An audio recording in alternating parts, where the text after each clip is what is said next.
Hello everyone, நான் உங்கள் doctor பிரபு, BGS hospital கோயம்புத்தூர்லேருந்து பேசுகிறோம்.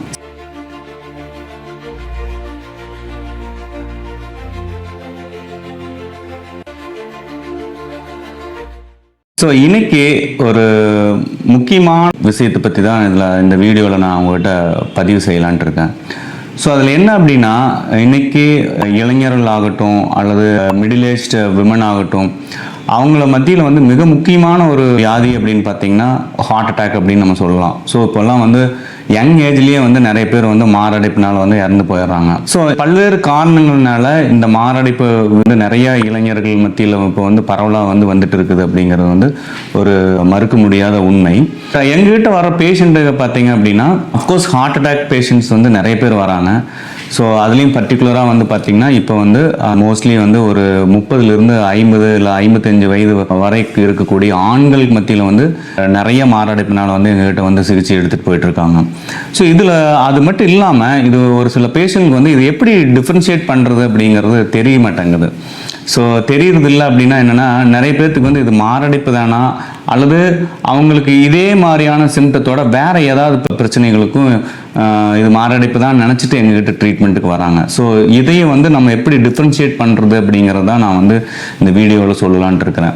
ஸோ இதயம் அப்படிங்கிறது ஒரு மஸ்குலர் ஆர்கன், அதாவது ஒரு தசைகளால் ஆன ஒரு உறுப்பு அப்படின்னு சொல்லுவோம்.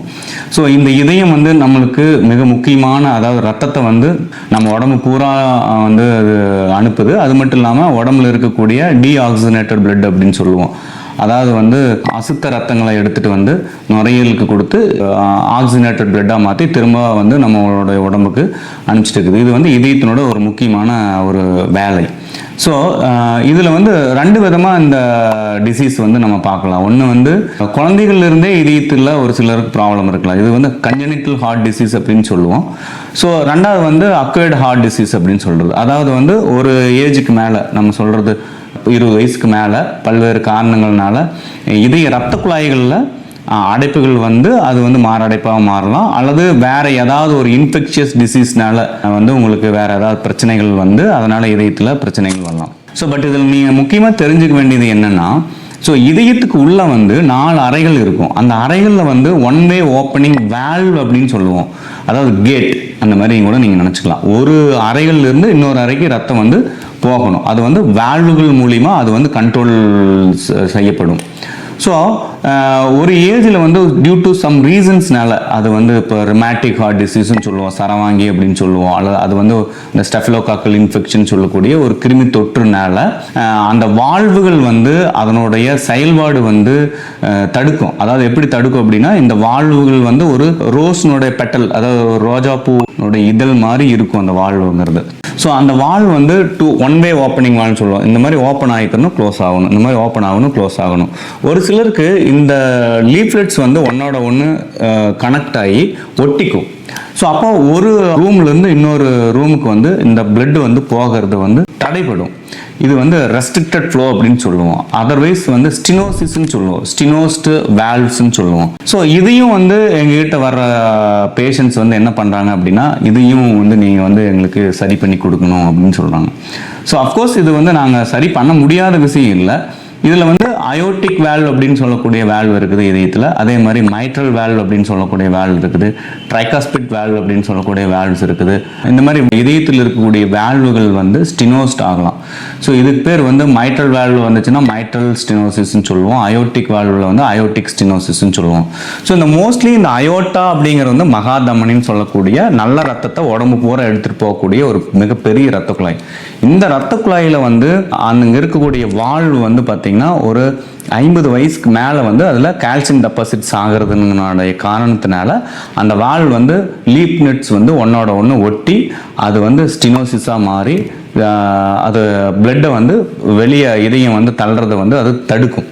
அப்போ இதயத்துக்கு இன் ஜென்ரலாகவே லோட் ஜாஸ்தியாகும். ஹார்ட் ஃபெயிலியர் கூட ஒரு சிலருக்கு போகிறதுக்கான வாய்ப்புகள் நிறைய இருக்குது. அதே மாதிரி தான் மைட்ரல் வால்வ்னு சொல்கிறது. மைட்ரல் வால்வ் ஸ்டினோசிஸ் பார்த்தீங்கன்னா மோஸ்ட்லி ரிமேட்டிக் ஹார்ட் டிசீஸ்னால ஒரு சிலருக்கு வரும்.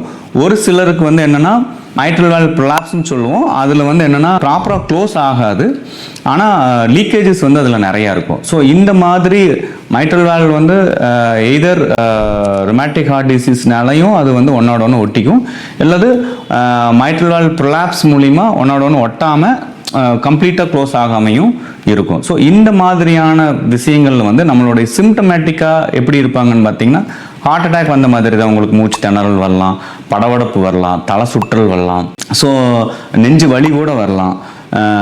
ஸோ ஹார்ட் அட்டாக் வந்தால் என்னென்னலாம் சிம்டம்ஸ் இருக்குமோ அது இதுலையும் இருக்கும். ஸோ ஹார்ட் அட்டாக் வந்தவங்களுக்கு வந்து என்னென்னா சடன் ஆன்செட்டாக இருக்கும், சடனாக மூச்சு விடுற கஷ்டமாக ஆகலாம். பட் இந்த வால்வார் ஹார்ட் டிசீஸை பொறுத்த வரைக்கும் இது ஒரு லாங் டேர்ம் டிசீஸாக இருக்கும் ஒரு சிலருக்கு. ஸோ அப்போ இதை வந்து டிஃப்ரென்ஷியேட் பண்ணி தான் நம்ம வந்து ட்ரீட் பண்ண வேண்டியது வரும்.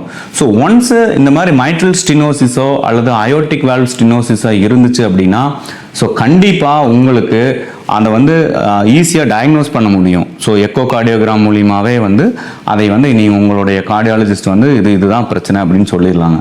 பட் அதை நீங்கள் தெளிவாக கேட்டுக்கணும் உங்களோட டாக்டர்கிட்ட, இது இதயத்துக்கு உள்ளே இருக்கிற வால்வுல பிரச்சனையா இல்லது இதயத்துக்கு சப்ளை பண்ணக்கூடிய ரத்த குழாய்களில் பிரச்சனையா அப்படின்னு கேட்டுக்கணும். ஸோ உள்ளே இருக்கக்கூடிய வால்வுகள் தான் உங்களுக்கு ப்ராப்ளம் அப்படின்னா கண்டிப்பாக உங்களுக்கு சர்ஜிக்கல் மூலியமாக தான் அதை கரெக்ட் பண்ண முடியும். நல்லா தெளிவாக தெரிஞ்சுக்கோங்க. அதுக்கு ஆப்ரேஷன் தான் பண்ணணும். தயவு செஞ்சு இதை வந்து இதில் சரி பண்ணுறாங்க அதில் சரி பண்ணிடுவாங்க அப்படின்னு சொல்லிட்டு உங்கள் காசை வந்து தேவையில்லாமல் ஒரு இடத்துல கொடுத்து ஏமாற வேண்டாம். ஸோ நீங்கள் வந்து தெளிவாகணும் அப்படிங்கிறதுக்கு வேண்டி தான் இந்த வீடியோவை நாங்கள் பண்ணியிருக்கிறேன். ஸோ ஏன்னா நிறைய பேஷண்ட் எங்ககிட்ட வர்றாங்க, அவங்க அது ஹார்ட் அட்டாக்னு நினச்சிக்கிறாங்க. வேல்வுலார் ஹார்ட் டிசீஸ் வேற, இதயத்தினுடைய வெசலில் வரக்கூடிய கரோனரி வெசலில் வரக்கூடிய டிசீஸ் வேற. அதுக்கு பேர் கரோனரி ஆர்டரி டிசீஸ்ன்னு சொல்லுவோம், அல்லது ஹார்ட் அட்டாக்னு சொல்லுவோம், மாரடைப்புன்னு நம்ம தமிழில் சொல்லலாம். அல்லது வால்வில் இதயத்துக்கு உள்ளே இருக்கக்கூடிய வால்வில் வந்து அடைச்சிச்சு அப்படின்னா அது வந்து மைட்ரல் வால்வ் டிசீஸ் அல்லது மைட்ரல் வால்வ் ஸ்டினோசிஸ் அல்லது ரிமேட்டிக் ஹார்ட் டிசீஸ் அப்படின்னு சொல்லுவோம். ஸோ ஏஜ் 50-60 வயசுக்கு மேலே வரக்கூடிய சுண்ணாம்பு சத்து அடைச்சிருந்துச்சுன்னா அதுக்கு பேர் aortic valve stenosis, severe calcified aortic valve stenosis அப்படின்னு சொல்லுவோம். ஸோ இதை நம்ம டிஃப்ரென்ஷியேட் பண்ணிக்கணும். அல்லது உங்கள் டாக்டர்கிட்ட நீங்கள் தெளிவாக கேட்டுட்டு அதுக்கு என்ன ட்ரீட்மெண்ட்டுங்கிறத நீங்கள் டிசைட் பண்ணணும். மாரடைப்பு வந்துச்சுன்னா அது டிசீஸே வேறு. ஹார்ட் அட்டாக்கு நீங்கள் பைபாஸ் பண்ணலாம், ஸ்டென்ட் வச்சுக்கலாம், அல்லது எங்ககிட்ட வரலாம். நீங்கள் இசிபி, கீலேஷன் தெரப்பி, இந்த மாதிரி நான் மெடிக்கல் ட்ரீட்மெண்ட் நீங்கள் என்ன வேணாலும் நீங்கள் ட்ரை பண்ணலாம். அக்கார்டிங் டு உங்களோட ஸ்டேஜ் ஆஃப் த டிசீஸ் வந்து அதை நம்ம வந்து சரி பண்ணி கொடுக்க முடியும். அல்லது medical management, life style modification, yoga, இந்த மாதிரியும் நீங்கள் அதை சரி பண்ண முடியும். எதவே மாரடைப்பை. ஆனால் உங்களுடைய வேல்வில் டிசீஸ் வந்து அது ஒன்றோட ஒன்று ஒட்டிச்சு அப்படின்னா நீங்கள் 100% வந்து அதை valvular replacement surgery, mitral valve replacement surgery அல்லது aortic valve replacement surgery, so இந்த மாதிரி வால்வை தான் நீங்கள் மாற்றணும். ஸோ தயவு செஞ்சு எங்கேயும் போய் ஏமாறாதீங்க. இது என்ன டிசீஸ் அப்படிங்கிறது உங்களோட டாக்டர்கிட்ட ஒரு 2 நிமிஷம் எக்ஸ்ட்ரா ஸ்பெண்ட் பண்ணி இது வால்வா அல்லது மாரடைப்பா அப்படிங்க தெரிஞ்சுங்க. ஒரு சிலருக்கு ரெண்டுமே இருக்கலாம். இப்போ ரெண்டுமே இருந்துச்சுன்னா வால்வையும் மாற்ற வேண்டியது வரும், சர்ஜரியும் தேவைப்படும். ஸோ அதனால் வந்து நீங்கள் தயவு செஞ்சு யாருமே வந்து அனாவசியமாக உங்களுடைய அமௌண்ட்டை வந்து செலவு பண்ணாதீங்க. தேவையில்லாமல் வந்து உங்களுடைய மனக்குழப்புக்கு ஆளாகாதீங்க. அதாவது வால்வார் ஹார்ட் டிசீஸுக்கு சர்ஜரி தான் பண்ணணுமே தவிர அவங்க அதுக்கு போயிட்டு நம்ம வந்துட்டு வேறு ஏதோ ஒரு ட்ரீட்மெண்ட் பண்ணிவிட்டு இது சரி பண்ணிடுறோம் அது சரி பண்ணிடுறோம் உங்களவே நீங்கள் ஏமாற்றிக்காதீங்க. ஸோ தயவு செஞ்சு இதை தெளிவாகுங்க. அந்த மாதிரி உங்களுக்கு யாராவது ஒருத்தருக்கு உங்களுக்கு ஒரு தெளிவு கிடைக்கல அப்படின்னா தாராளமாக நீங்கள் எனி டைம் என்னை வந்து எங்கள் பிஜிஎஸ் ஹாஸ்பிட்டல் கோயம்புத்தூரில் நீங்கள் வந்து பார்க்கலாம். நாங்கள் உங்களுக்கு உதவி பண்ணுறதுக்கு ரெடியாக இருக்கிறோம். ஸோ இந்த விஷயத்தை தெரிஞ்சு ட்ரீட்மெண்ட் ப்ராப்பராக எடுத்தோம் அப்படின்னா லைஃப் லாங் நல்லா இருக்கலாம் அப்படின்னு சொல்லிட்டு விடைபெறேன். நன்றி, வணக்கம்.